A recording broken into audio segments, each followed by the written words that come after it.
Bonjour, bonsoir à tous. Le retour, le retour total, enfin, j'espère.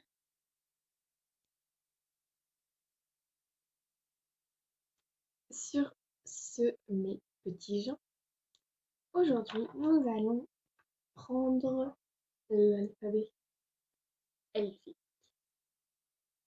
Ça fait déjà plusieurs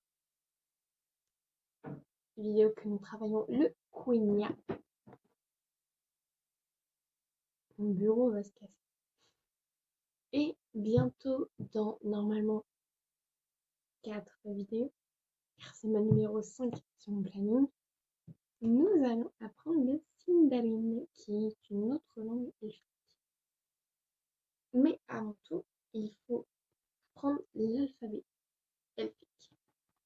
Je me munis du coup de mon petit livre et nous sommes partis.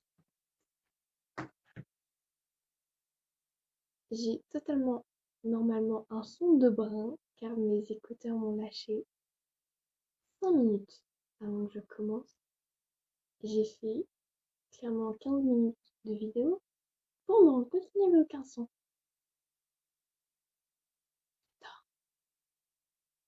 J'adore. Du coup, voilà, on va faire avec. Et puis, au pire des cas, bah, je mettrai des sous. Du coup, on se retrouve avec notre alphabet. Quel magnifique alphabet. Du coup, je vais vous mettre les lettres, clairement. Que c'est un alphabet, du coup, il faut des lettres.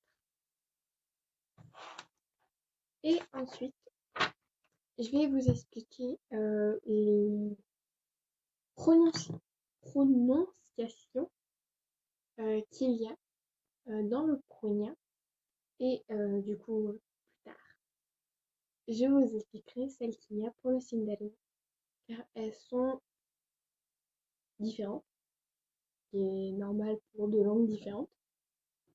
Je vais essayer de vous mettre un tableau complet pour que vous puissiez voir quand même que il y en a qui se ressemblent beaucoup. Par exemple, il y a le D, le C et le O qui ressemblent tous à des D à quelques traits près, clairement. Sur le P, clairement, il se dit je vais mettre une vague, ça va être tranquille. Par contre, sur le K et le M, alors là, mon gars, Picasso. Bon, c'est pas tout, mais il faut qu'on enchaîne. Du coup, les bases pour la prononciation quenya sont assez simples en vrai. C'est la même chose. C'est-à-dire que va y avoir que deux différences pour toutes les voyelles. C'est-à-dire qu'il va y avoir voyelle courte, voyelle longue. C'est tout. Genre vraiment la prononciation du quenya, ça va juste se faire sur les voyelles du coup courtes ou longues et sur les... j'ai oublié le mot. Sur les accents toniques. Là où tu mets l'accent dans le mot. Un exemple. Yes. Du coup, voilà. Mais par contre, il y a des règles pour les accents toniques qui sont les suivantes. Alors, avec les oreilles, c'est pas pratique, je peux pas mettre mes lunettes.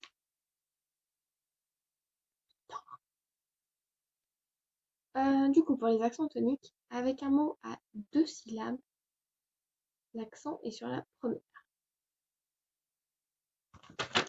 Par exemple, pour dire salut, atia. Ça va être sur la première. Avec un mot à 3 syllabes plus, l'accent sera sur la troisième ou la dernière. Sauf, sauf, si la deuxième syllabe contient une voyelle longue une voyelle courte, mais suivie de plusieurs consonnes. Alors, ce sera la deuxième qui va porter, du coup, l'accent tonique. Par exemple, on a un allons dans Porte-toi bien, Porte-toi bien, qui va se dire du coup la mariée, et qui du coup l'accent tonique sera sur la deuxième. Je n'arrive plus à parler. Du coup, voilà.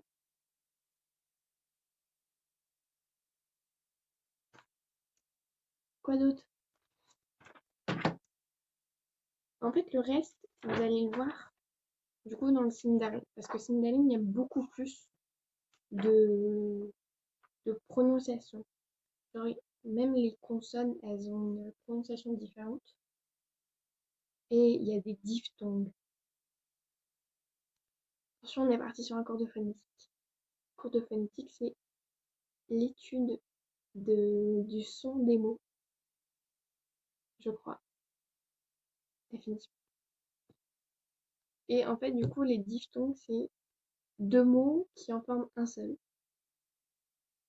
Genre, pour écrire le mot de l'ail, ça va être un A et un I, qui va faire aïe. Et genre, ça, c'est une diphtongue. Ça m'appelle mes cours, ça me fait rire, clairement. Mais du coup, vous ne verrez pas ça maintenant, vous verrez ça dans quelques semaines. Sur ce, révisez bien votre alphabet. Et je vous dis à très bientôt.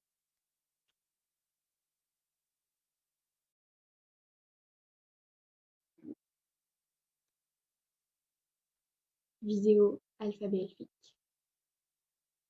J'ai besoin d'oreilles elfiques. Bon, je sais savoir comment ça se met maintenant. On va couper les cheveux.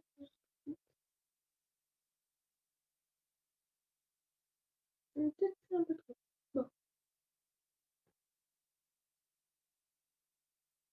j'espère vraiment que ça va tenir. Sinon, ça va très vite. Bon,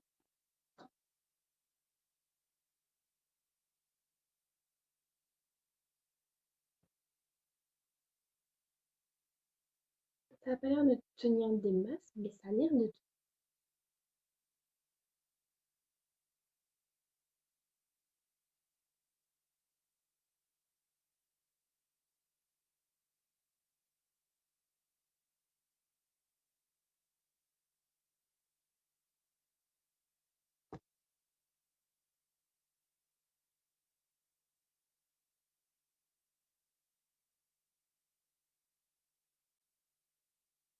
En vrai,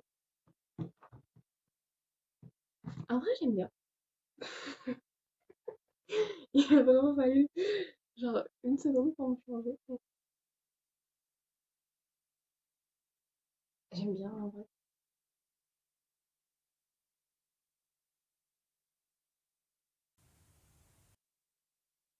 Ah, vous?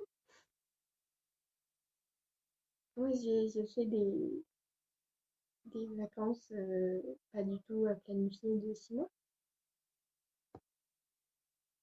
Enfin, pas, techniquement, c'est pas des vraies vacances vu que j'allais quand même en cours.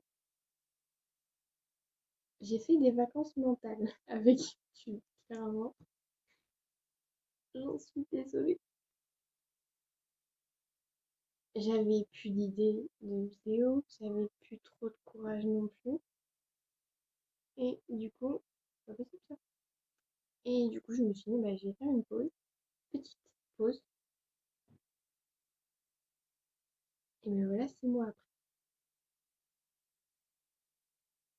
Avec un deuxième confinement, voyons.